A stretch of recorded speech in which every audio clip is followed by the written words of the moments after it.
Hi guys, this is Sue. Welcome to my first video in my channel. I've been writing articles about my intercultural marriage, about my work as IT consultant for half a year. So some of you might already know me or see me before, and you might be wondering, wow, why suddenly she is making a video instead of writing articles. Well, to be honest, writing articles it feels like that I'm hiding myself behind a screen. So all the thinkings, all the words, I had to think twice before I put in an article. But like videos, it's just more straightforward. I can tell you directly what I'm thinking and what I'm experiencing. So I just wanted to give it a shot. Yeah. And why this video is in English? Well, that's the funny part. Yeah, I think a lot of Chinese, they are very smart. They have very deep understanding about things, but sometimes they are a little bit too shy to express themselves in the public. So this is why that the Western people or the Western world, they don't really know what a Chinese is thinking. I just wanted to break this chain. Although I'm not intelligent as you or as my Chinese friends, but I dare to express what I'm really thinking, what I'm experiencing with my half German, half French husband. Yeah, this is just the reason why I'm doing that. Today I'm going to tell you about a story. So some of you have known that my husband and me went on vacation during the past 2 weeks. So yeah, we went to an island in Greece, and we had our wonderful vacations there in a 5-star hotel. Besides of that, we also rent a car and we drove around across this island. So we met an American guy in the biggest city on that island. So we went to a central shop. It's kind of like a central market for tourists, because on that day we were searching for some clothes and to have a photo shooting the day after. We passed a few shops by, and we don't really like the design or the price or the clothes, because some of them were too expensive. Some of them, they didn't get a very good material, and we didn't really choose a perfect one. Although the sellers are keeping telling us, wow, that's perfect for you guys. Look at it. Look at the material, look at the design, and most importantly, they are made in Greece. So the owner showed us the label on the shirt. It said made in Greece. But I didn't really believe it, because the way it feels, it's just not really like made in Greece. So we said, well, let's consider about it. So we just said bye, and we went to the last store of the central market, where we came across this American owner. This American owner is different because he's not a typical seller. He didn't like talk to you a lot. He's very straightforward guy, because when we passed by his shop, I stopped because I was attracted by these clothes. You see this, I also bought from him. So I think they are not really typical tourist clothes. You can wear them casually in daily life. And this American guy came out and he said, yeah, look at it. Here's a description of these clothes. Which language you guys speak? There are Russian, there are German, there are English. Then we said, yeah, German is fine. So we read the German version about it. Then we got curious, because normally the sellers will introduce it a lot, right? They won't let you read the sign and just silently decide whether you like it or not. So we went inside the shop, and we said to him that directly we want to try it on. The American guy said, okay. And then he told us a secret about the clothes. He said, there are a lot of stores which sell made in Greece clothes, but in order to find out whether they're really made in Greece, you have to look at the label. You need to check the label. If on the label there's no designer's name, they are not made in Greece. They are made somewhere else, like Bangladesh or Indian, or anyway, they're not locally. So don't trust made in Greece label, but only check whether they have designer name on it. So this is kind of interesting thing for us, because you see, the stores in front of him are telling us one version, he's telling us directly the other. So they're like our competitor relations, right? So we got curious, and we talked a lot with him.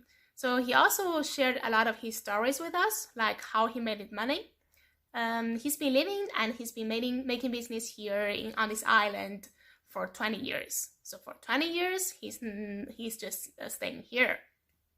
And he made a good money.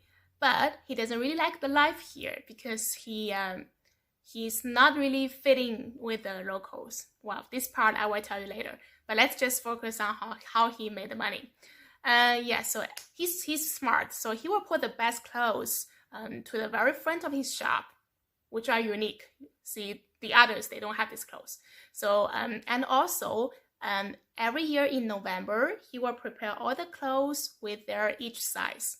So for example, let's say a big man, he came to the shop, he said, okay, I want his clothes, but the size of 4XL. If the American guy or if some of the owner, he doesn't have the 4XL get prepared, the customer will just go away directly. So he won't be a regular customer. You just lose the customer. That's why the guy, he's smart. He will prepare 1 year in advance every design of the clothes in each size. So what matter what you want, he will directly give you, and you will say, wow, they're so good. They're so fitting me, and I just don't want to take it off. I want to buy it right now, right away. So see, this is how he make the money. And the other part of the story is like he had a normal tourist shirt at the back of the store. So they are kind of like regular shirt with a t-shirt with a grease on it. That's it. So typical for tourists. He sold them about 10 euro or something. For those clothes, he doesn't really want the customer to try them. Because if you try them, you don't like it, or you want to change the size, he has to invest the time with you, whereas he made a less profit from them. So he spent rather the time on the clothes that are expensive and they are popular than those tourist ones. Yes. And what else? Yeah, he got a lot of money from the cruise ship. So there were like 100 cruise ships each year passing by, averagely. And for those cruise ship men, he will prepare the landing shirts they like in each size. So the man came and said, well, it seems nice, and we wanted to take 10 pieces of each. Then he will get a lot of money from them. So these are all the tricks that where he can make the money. Yes. And he said those money he cannot make in America because the chances are not there. And he's so into the local Greece life, he knows how to run a shop. So this shop is just like 15 square meters, but however, it is very difficult. It's not that easy to run a shop, no matter how big it is. This is also the reason why he doesn't want to make another shop. He said, yeah, if I open another shop, then I definitely would lose the money. And according to him, Greece in general is not really a place for investment. So a lot of people came, they made money for the first several years, and they said, okay, I'm going to have another business. So they either buy some house or they open another shop, and they lose their money. So they went home. So that is why the guy said, okay, one shop is enough. I just wanted to manage the shop, then keep myself making money, then that's it. Yeah. And we also had a deep talk with him about why he doesn't like the island, because it's kind of weird. Once you live in a place for so such a long time, you have to be like it, right? Otherwise, why are you living here? I mean, yeah, I understand, because for the first several years in Germany, I also had a tough time fitting myself into the society. But generally speaking, I won't tell you that I don't like Germany. If I don't like, I will go back. That this is my logic. This is also my husband's logic. But apparently, this is not the American guy's logic.